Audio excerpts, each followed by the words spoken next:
അടുത്തിടെയാണ് നിയമസഭാ തിരഞ്ഞെടുപ്പിൽ കേരളത്തിലെ സോഷ്യൽ മീഡിയയിൽ സജീവമായ ചില മുഖങ്ങൾ മത്സരിക്കുമെന്ന തരത്തിൽ റിപ്പോർട്ടുകൾ വന്നത്. അതിൽ പ്രധാനിയായിരുന്നു ബിഗ് ബോസ് മത്സരാർത്ഥിയായ റോബിൻ രാധാകൃഷ്ണനും ബിഗ് ബോസ് വിജയും സംവിധായകരുമായ അഖിൽമാരാരുടെയും പേരുകൾ. ഇരുവരുടെയും സ്ഥാനാർത്ഥിക്കും ഔദ്യോഗികമായി പോലും ചർച്ച ചെയ്തില്ലെങ്കിലും വലിയ ചർച്ചയ്ക്ക് ഇപ്പോൾ വഴിവെച്ചിരിക്കുകയാണ്. അതുപോലെ തന്നെ നടൻ ഉണ്ണി മുകുന്ദന്റെ പേരും ഇക്കൂട്ടത്തിൽ ഉയർന്നു കേൾക്കുന്നു. ഉണ്ണി വരുന്ന തിരഞ്ഞെടുപ്പിൽ ബി.ജെ.പിക്ക് വേണ്ടി മത്സരിച്ചേക്കാം എന്നാണ് എന്ന റിപ്പോർട്ടുകൾ. ഇപ്പോഴത്തെ വിഷയത്തിൽ പ്രതികരിക്കുകയാണ് ബ്ലോഗറായ സീക്രട്ട് ഏജന്റ് എന്ന സായി കൃഷ്ണ. ഇവർ മൂന്നുപേരും മത്സരിക്കാനുള്ള സാധ്യതയെക്കുറിച്ച് സംസാരിക്കുകയാണ് സായി. സംഘിയാണെന്ന് സ്വയം പ്രഖ്യാപിച്ച ഡോക്ടർ റോബിൻ രാധാകൃഷ്ണൻ. റോബിൻ ചേട്ട, വിളിച്ച നാവ് കൊണ്ട് റോബിൻ ചാണകമേ എന്ന് വിളിപ്പിക്കരുതെന്ന് ആണ് ആരാധകർ. ഇതൊരു സൈഡിൽ നിൽക്കുകയാണ്. റോബിൻ ഇന്നലെ ഇതിൽ പ്രതികരിച്ച് ഒരു വീഡിയോ ചെയ്തിരുന്നു. കൊല്ലത്ത് ഒരു സീറ്റ് കിട്ടുമോ റോബിന് എന്നുള്ളതാണ് നമുക്ക് കണ്ടറിയേണ്ടത്. കാരണം കൊല്ലത്ത് ബി.ജെ.പി സ്ഥാനാർത്ഥിയായ ഡോക്ടർ റോബിൻ രാധാകൃഷ്ണൻ വരുമെന്ന തിയറികൾ ഒക്കെ വരുന്നുണ്ട്.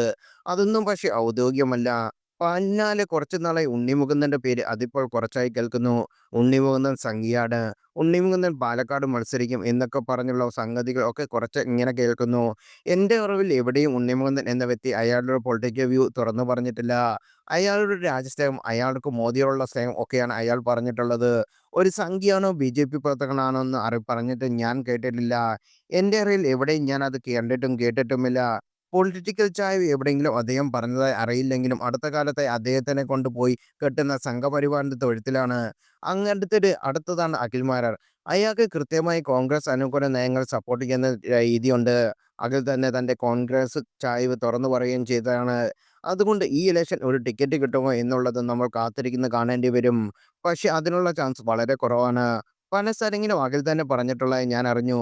അങ്ങനെ സ്ഥാനാർത്ഥിയായി വരാനുള്ള സാധ്യത കുറവാണ്. കിട്ടിയാൽ ഓക്കെ, ഇല്ലെങ്കിൽ പോട്ടെ എന്നുള്ള മൈൻഡാണെന്ന്. ഈ വിനോദ മേഖലയിൽ പ്രവർത്തിക്കുന്ന ആളുകൾക്ക് പലപ്പോഴും അവരുടെ രാഷ്ട്രീയ ചായ്വ് തുറന്നു പറയുന്നതിന് കാര്യമായ പ്രശ്നങ്ങളുണ്ടാകും. കാരണം അത് പറഞ്ഞു കഴിഞ്ഞാൽ അവർക്ക് സോഷ്യൽ മീഡിയയിൽ നിന്ന് നേരിടേണ്ടി വരുന്ന ചില എതിർപ്പുകൾ ഒക്കെയാണ് കാരണം. അവർക്ക് അംഗീകരിക്കാനോ അനുഭവിക്കാനോ താല്പര്യം ഇല്ലാത്തത് കൊണ്ടാകും കൂടുതൽ പേരും ഒഴിവാക്കുന്നത്.